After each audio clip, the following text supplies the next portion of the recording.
Всем здорово, народ! Сегодня поговорим про Армс воина, он же воин специализации оружия. Всем приятного просмотра, погнали смотреть видос.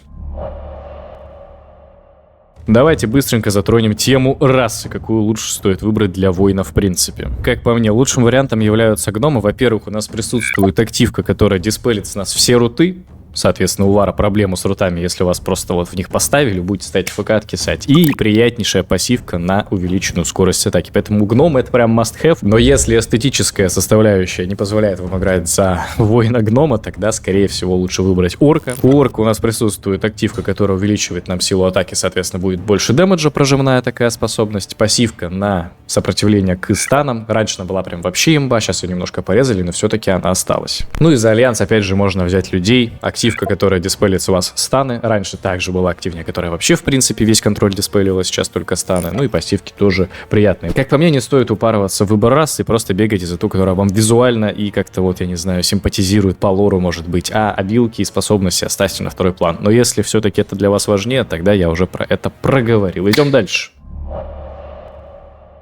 Теперь поговорим про билдачок. Итак, вот вам билдачок. Смотрите, в героических талантах всегда выбираем себе колосса и прокачиваем идентичным образом. То есть, если мы говорим про выборочные таланты, то в первой развилке берем левый, здесь также левый, и в этой развилочке берем правый талант. Общая ветка воина выкачивается данным образом. Иногда я любил отказываться от таланта Рокот, который нам сокращает время кулдауна на способность на 45 секунд в угоду других талантов. Но все-таки я пришел к выводу, что лучше данный талант оставить. И второй момент, который стоит проговорить, это талант вмешательства. Ну, в общем, рывок к союзнику. Иногда я от него отказывался, брал альтернативу, но это все не так важно. На самом-то деле данная способность никогда лишней не будет. Вы можете и подсейвить тиммейта условно, если понимаете, что Хант хочет в него кинуть трапу, просто нажимаете к нему рывок сами, своим лицом ловите трапу, либо можно опять же просто позиционку поправить, если вас где-то там прижали к стеночке и вернуться можно будет обратно к лекарю, нажать условный рывок. В общем, приятный, полезный, вкусный талант, который позволяет нам проще играть в игрушку. Если же мы говорим про ветку именно Армс воина, то здесь также пара моментов. Я не всегда выкачивал талант себе кровопролития. В общем, позволяет нам нажимать казнь к противникам, у которых 35% хп и меньше, то есть увеличивает порог. Если данный талант не прокачивать, то порог составляет всего лишь 20%, соответственно, мы начинаем про спамку казни гораздо позже, и это вот прямо критично влияет на наш геймплей.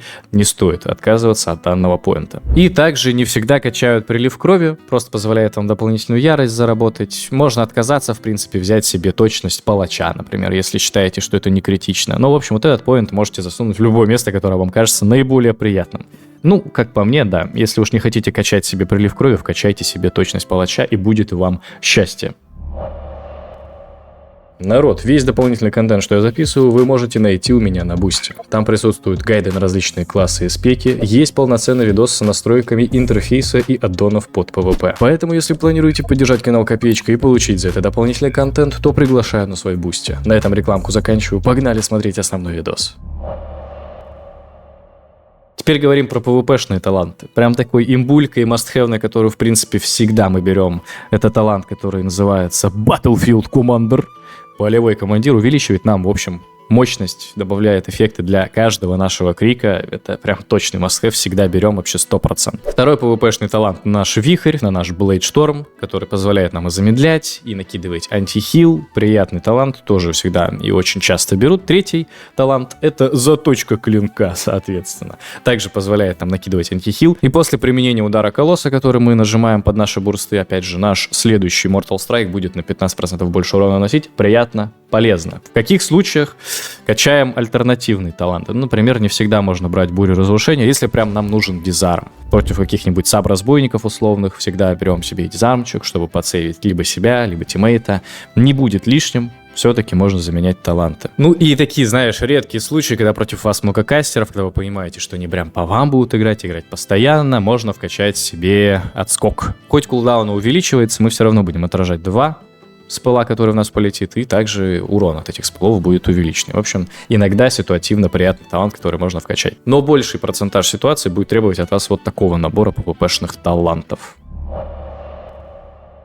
Если мы говорим про ротацию, про геймплей, то здесь все довольно просто. Все-таки мы играем за воина. Какие у нас две основные кнопочки, которые мы нажимаем по нашему таргету, если хотим его пробить? Это Mortal Strike и Execute. Соответственно, Mortal Strike — это смертельный удар, Execute — это казнь. То есть через проспамку двух данных способностей мы по таргету и отыгрываем. Если же мы хотим прям в моменте максимально вот бурстовой дэмэдж выдать по противнику, да, тогда мы клацаем аватару, мы клацаем рык, мы клацаем удар колосса, и под это все опять же продолжаем спамить Mortal Strike и Execute с небольшими, соответственно, вариациями в зависимости от игровой ситуации. Вот я, например, планирую бить правый манекен, при этом левый манекен я пометил черепком и запомнил в фокус его взял, чтобы туда просто закидывать по фокусу с пылы.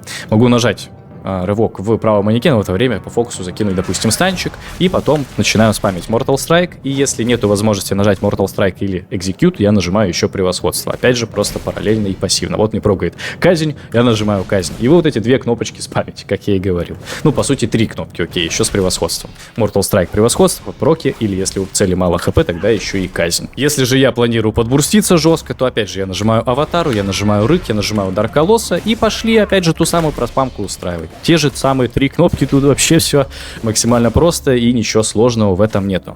Соответственно, когда мы нажимаем наш Mortal Strike, у нас появляются стаки колосса, и мы их можем до 10 штук нафармить. Когда у нас будет 10 штук, можно жесткий мощный удар демолиш, вот это разрушение, который выдать в противника. Здесь тоже все максимально просто. Кстати, когда вы крутите Blade Storm, когда вы крутите вихрь клинков, вы также в это время как бы бьете цель Mortal Strike. И также эти стаки у вас фармятся. Вот видите, за один Blade Storm я нафармил себе 3 стака. Если мы гном, у нас есть возможность и за счет расовой активки избавиться от рутов, и за счет ободряющего клича избавиться от рутов. И также, когда мы начинаем крутить Blade Storm, по-моему, тоже избавляемся от рутов. По итогу получается очень даже вкусно. И варта на самом деле уже не такой и не мобильный, учитывая, что у нас есть много возможностей задиспелить руты.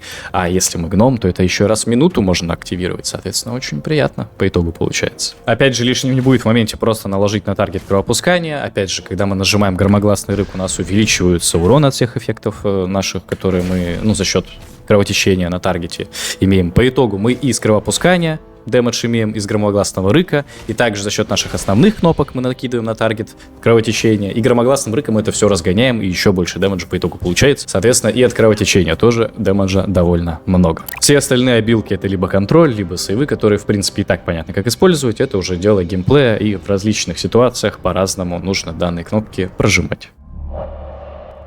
Быстренькая вставка. Я сейчас очень много стримлю на Твиче, и все анонсы у меня в группе в Телеграм-канале. Также и дополнительный контент там можно найти, поэтому переходи, подписывайся на Твич, на телегу, все, погнали дальше. Если мы говорим про шмотки, то здесь все будет меняться вскоре из-за нового патча, но в любом случае мы используем 4 классовые комплекта экипировки. Это вот шлем, наплечники, нагрудник и перчатки. 2 кольца и шею мы себе просто крафтим, и остальное, опять же, набираем по статам нам необходимое. Вот вам также название всех предметок и чарок на американском. И конечные статы итоговые, которые у нас должны получиться, это примерно 25% универсальности, 22% искусности, 20% скорости и где-то 10% критического удара.